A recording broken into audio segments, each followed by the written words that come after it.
Hey everybody, it's Kim. I'm just coming on here today to talk about fathers and dads. Today's Father's Day, 2024, and a relationship with my dad is something that I didn't think I'd ever have or regain trust again with my dad after all these years, 15 plus years of just doing my own thing as a drug addict and on the streets of Everett. But the thing to remember is that the relationship between parents and their kid is unconditional love, which is huge, which actually I didn't really understand until now. But my dad would do anything for me, and he's already proven that to me. And I mean, he's told me that my whole life, but I never believed it really. I just thought he was never going to be proud of me, that I was just an embarrassment to the family. It's really truly how I felt. I probably was. But my entire life has just been a very strange relationship. You know, I've always been a mama's boy. So I know my mom's always loved me with all her heart, and that's shown too. She knows I love her too. And but one emotion that I really struggle with nowadays is guilt. Just guilt of how I treated them, how disrespectful I was as a son to my family, and it was very depressing. And just even thinking back on it now, you know, I can't feel sorry enough about it. But of course, once you get clean, all these thoughts come through your head, and you really cannot stop thinking about all this stuff. So of course, I've asked for forgiveness, and it's the forgiveness is obviously there. But that's important to remember is your parents will forgive you, no matter what you've done. You know, that's always somebody you can reach out to. I know that when I was out just doing my own thing, there's nobody I could trust at all. Even the person I was in a relationship with, I could not trust her for anything at all. She would lie to me, take my money when I'm sleeping, and just like all this crazy stuff. So trust was huge. And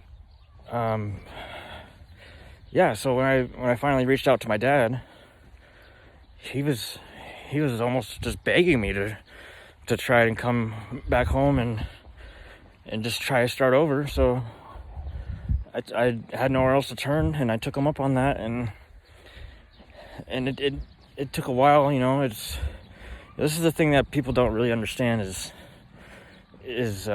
especially if you're gonna get on methadone and try and wean yourself off fentanyl. It's asking my dad to help me with that he had no idea what to think. He actually went to the methadone clinic and asked them what they thought about it, because what happened was I asked my dad, I said, I really do, I want to quit, but I can't. There's no way. I get so sick when I don't have it, you know, just like everyone else who's an addict understands that you will get sick. That's just how it is. So I just humbly asked him to help me out for this, however long it took, and it only took about a month, I think maybe a month and a half of him. We'd go take a trip to Everett, and I'd go pick up about a week's worth of fentanyl powder. And he said it's the most sickening thing ever he's had to deal with, but I'm so grateful that he listened to me and asked, and when I asked, and you know, it's a gut-wrenching thing for him to. He tells me all the time that it was hard for him to just even wrap his mind around the whole idea of what we were doing, but. I ended up working up my methadone dose, and switching fentanyl. I quit smoking fentanyl powder slowly, and got through the withdrawals, And now I'm 6 months clean now. So, you know, and my dad, it was hard, but he said he wouldn't do it any other way. If he had to do it all over again, he'd do it the same way. And I agree with, I would do it too. That's one way to successfully get through that initial hump of getting clean. You know, and now I can focus on my health. I've been going down on my dose now since I've been on a stable dose for 5 months or so. I've been going down, I just only go down a couple milligrams a week or so, but you know, I'm not in a rush, you know, I'm not in a hurry. So, and I'm in such a good spot right now. I'm truly blessed to be where I'm at with my dad helping me out. You know, and before coming here, I had absolutely no hope at all in my life getting better. I thought I was screwed. I thought I'd die on the streets of Everett. I was ready for it too. I didn't want to live much longer, but my family really has held out hope for me this entire time, and without them, I would be totally gone, I think. So hopefully this message will allow somebody to maybe put their guard down and reach out to a family member or a parent or something, because I know for a fact your parent cares. Your mom or dad, they've cried over you for nights on end. I can guarantee you that. You know, because this drug addiction is evil. It truly is. But you can get out of that evil, that cycle of, that toxic cycle of whatever it is they call it, insanity. Yeah, so thank you for listening. My main motivation for making these quick videos while I'm on my daily walk is just mostly for, I think, families. I'm reaching out to families of mostly like parents or siblings of people who are still out there using, I guess, maybe even recovering now. Hopefully they are, but I just know through all these years the strain that it puts on family members. I have a sister I'm really close with, and it breaks my heart to break her heart, and that goes for the rest of my family too. My mom, my dad, my uncles, my sisters. I got a huge family, and just the swiftness of how quickly my life was controlled by drugs, it took us all by shock. And I was so young, I didn't even know.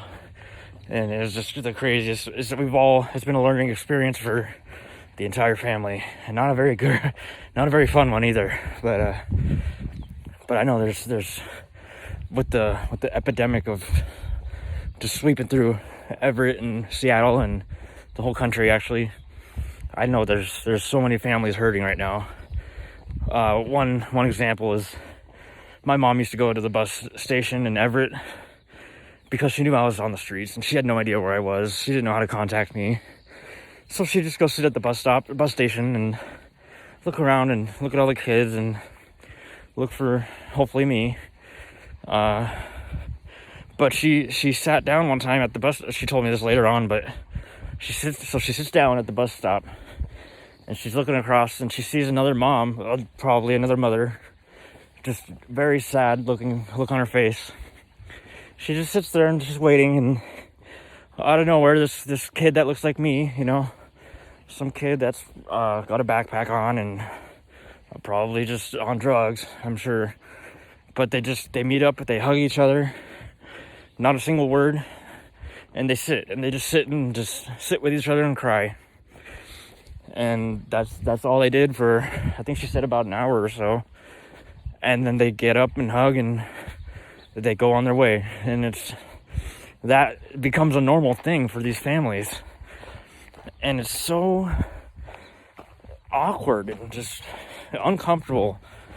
Yet I understand what they're wanting. They're wanting, they just want things to be back to normal. They want that relationship back of just normalcy, of just not being controlled in the mind and spirit by this darkness. And but that's reality hitting them. It's just all they can do is sit in silence and cry, and then they go, and it is so sad. That is every mom and their kid right now who's having to deal with this, and it just breaks my heart, and it's been breaking my heart for a long time. Boy, it's hard to even think about. But I just know there's so many families out there that are like that, and I really hope this video reaches out to them. And just don't give up hope, because they're gonna need you one day. Once they're ready, once the kid is ready, or they're done, they're gonna need that extra hand to come reach down, I guess, to pull them up, because it is damn near impossible to do it on your own, at least. But yeah, that's just, hopefully that helps a little bit of understanding for some of you guys.